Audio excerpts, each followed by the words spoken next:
So Pep Guardiola back in charge after a couple of games away.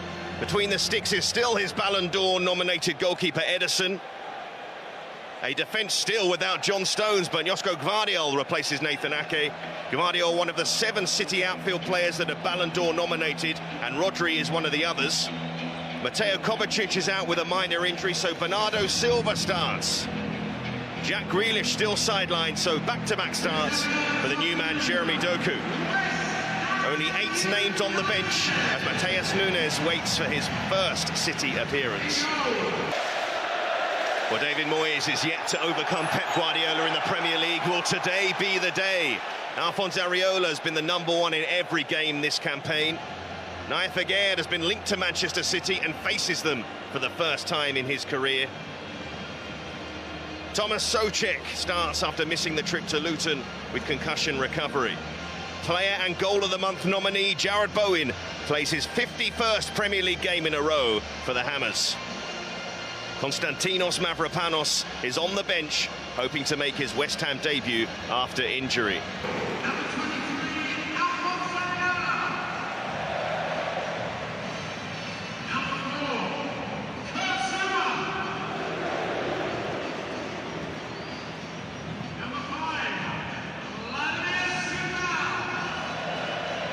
Well, Pep Guardiola back alongside his assistant, Wayne Leo, who was on the bench alone in person, but he said Guardiola was always in touch, and you could never keep Pep Guardiola away from having an influence on his side, and they won without him in any case. Naif Aguerd has had a difficult time of things in recent times due to events back in Morocco, where he was when the earthquake hit. But he starts today, as does Lucas Paqueta. 2 players linked to Manchester City. Tony Butt still at West Ham. Yeah, I mean, Paqueta for me is a super player. He just started to come to the fore in that last third of the season, I think, Seb. I think you'll find he starts in a little bit of a wider position today, but thickening up that midfield with Souček coming back into the side. So obviously West Ham are going to be down on the break. There's no secret to that, but Paqueta is a key when they get the ball. We saw a brief shot there of Erling Haaland as well. It had quite the effect against West Ham last year. But before the match begins, there will be a moment's silence for those tragically affected by the earthquake in Morocco and the flooding in Libya.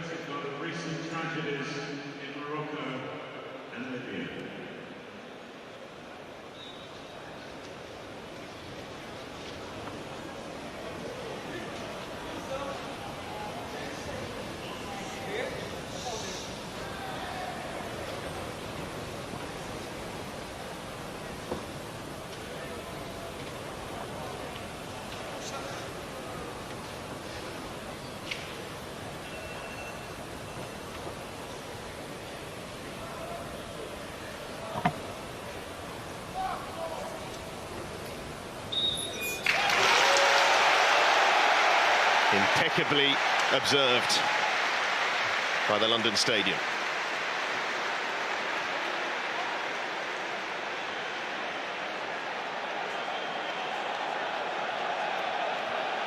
Well, Manchester City, 4 wins from 4. A tough away trip on paper, where they made so many matches look easy in recent years.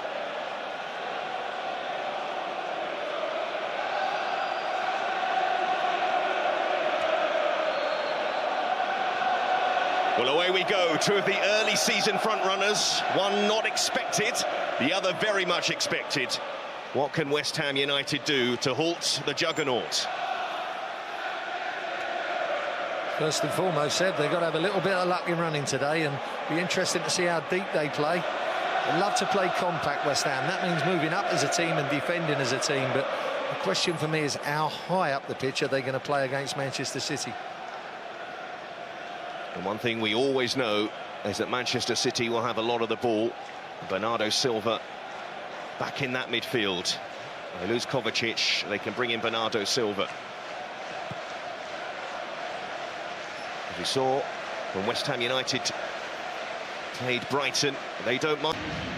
2015, the last time West Ham United beat Manchester City, but they're not the only club in that sort of position. The relentless pace that City have set over the past 5 or 6 years, and they led the way before this weekend, before Liverpool returned to the summit with their win earlier today. But Kyle Walker, who signed a new contract with the club and will lead them out today, a City side with injury worries themselves, but still a strong side all the same. At this stadium, always a difficult place to pick up points for the more fancied sides. That's what Manchester City did at the start of last season. It's been 8 years since West Ham United beat Manchester City in the Premier League, though they aren't the only ones to find themselves winless against City in that time. West Ham have enjoyed an unbeaten start to the season, their joint best start to a Premier League season, but there is no bigger test in football right now than the treble winners, especially now they have Pep Guardiola back on the touchline after his back surgery.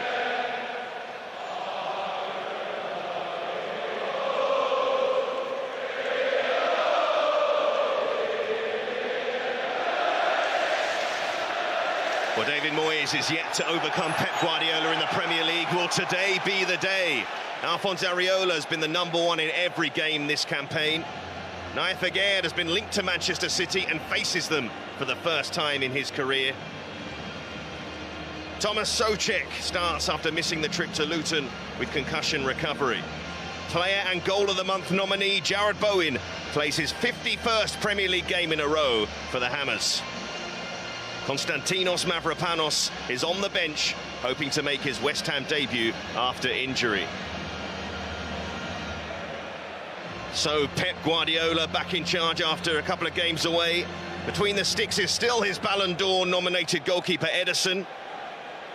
A defence still without John Stones, but Josko Gvardiol replaces Nathan Ake. Gvardiol, one of the 7 City outfield players that are Ballon d'Or nominated, and Rodri is one of the others. Mateo Kovacic is out with a minor injury, so Bernard